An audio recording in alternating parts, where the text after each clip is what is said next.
আসসালামু আলাইকুম। আবার বিরতির পর আবার খেলা অনুষ্ঠিত হলো লাল এবং সবুজ দলের মধ্যে। আপনারা দেখতে পাচ্ছেন সজীব বল নিয়ে সামনে এগিয়ে যাচ্ছে, আবার বল এখন ফখরুল বল নিয়ে সামনে এগিয়ে যাচ্ছে। আপনারা দেখতে পাচ্ছেন বল নিয়ে এগিয়ে যাচ্ছে সামনের দিকে।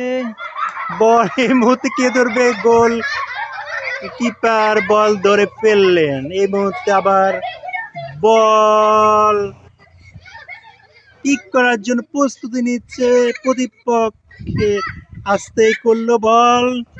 এই মুহূর্তে আপনারা দেখতে পাচ্ছেন স্বরূপ থেকে রূপসান, আবার গোল আফতাবের কাছে চলে গেল।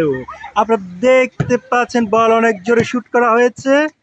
এই মুহূর্তে একটা পাও করছে স্বরূপ, গোল দিয়ে দিল। গোল গোল গোল গোল গোল দিয়ে দিল। গোল গোল গোল।